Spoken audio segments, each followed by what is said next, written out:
Hello folks, I hope you're having a great day today.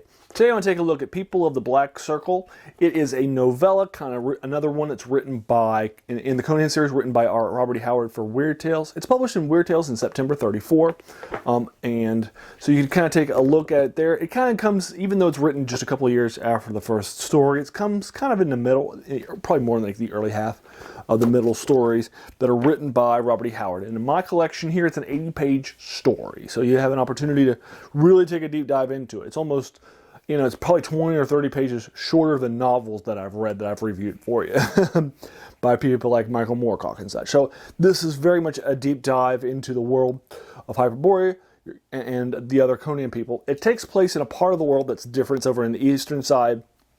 There hadn't been a lot of stories before this, so this is really a new area that you're going to learn a lot about. And by the time you're done with it, you're going to learn a lot about it. You're going to see Conan as this leader of this group of people that are raiding this big, large empire. And the key things to understand about the story is that this is a story that's very much about politics and political struggles and strifes, the different roles and positions we have. And even though, for example, Conan and the queen of this thing are going to have a bit of a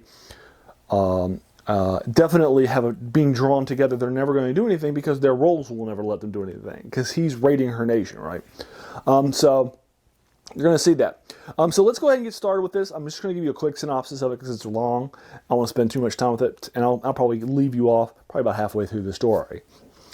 Basically what's going to happen is that this story is going to be taking a look at a few different nation states that are over in the eastern part, again, kind of in a modern day Afghanistan, modern day Indian section of the country, Bendia, and Afghanistan, and so forth. I assume I'm pronouncing those right. I could definitely be pronouncing those wrong, just as an FYI. But many of Robert E. Howard's places have real-world places that are coming from them, and these are definitely in that section of the nation. But anyway, you get the idea.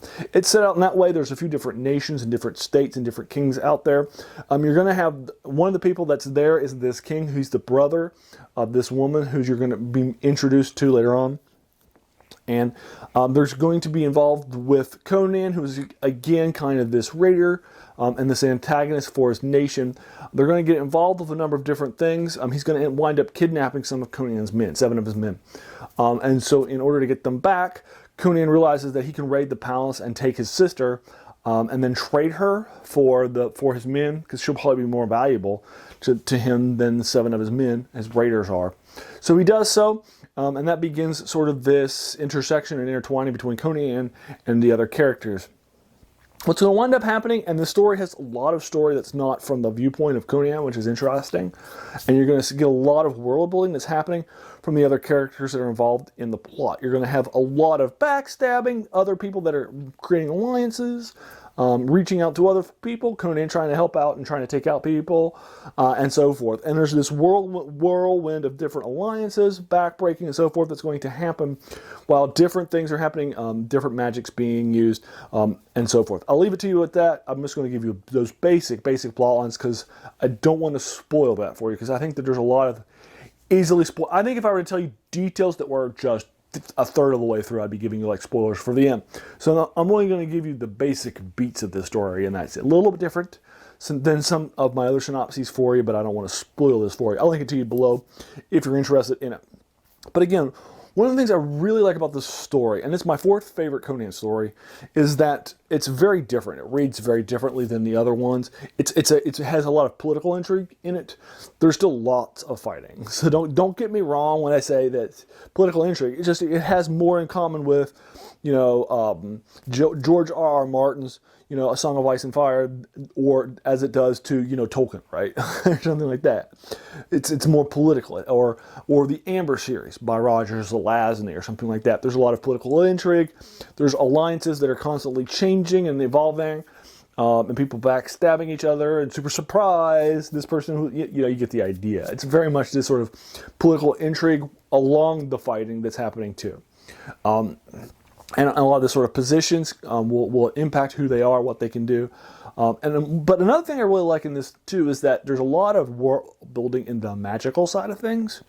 Typically when Robert E. Howard has magic in his story, he just has it in order to get the story over with. For example, take the previous story I reviewed for you, Tower of the Elephant. In the Tower of the Elephant, magic is barely mentioned at all. It's basically just a plot device that has this alien character, these people that are trapped, you gotta free them, right? It's a part of the plot, right? And that's it. It's not fleshed out as its own system.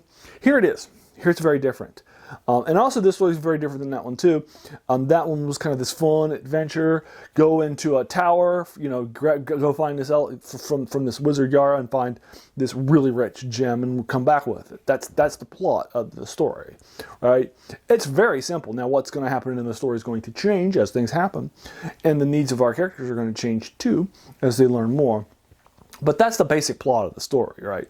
Here, there's so many different things happening, right? Every character has their own desires, their own plots, their own wills, right? And it's much different, more fleshed out. That one is a fun little adventure story. This is a fleshed out novella.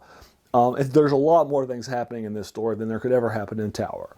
And so I think that's for, you know, this story's benefit. It's a great story. The Black Circle, check it out. You're going to love it. I'll try to link it to you below. Let me know what you think about in the comments below. Did you agree or disagree with anything I had? Were there any specific details you want to talk about? Because again, I wanted to keep it spoiler-free for most people, but if you want to kind of talk about some of the details down in the comments, I think that's fair game. Its story's been around since the 30s and 34 for Weird Tales. So I'm happy to talk with you more about some of the detailed stuff that happens in the comments below, or to engage if you agree or disagree with my thoughts on the story.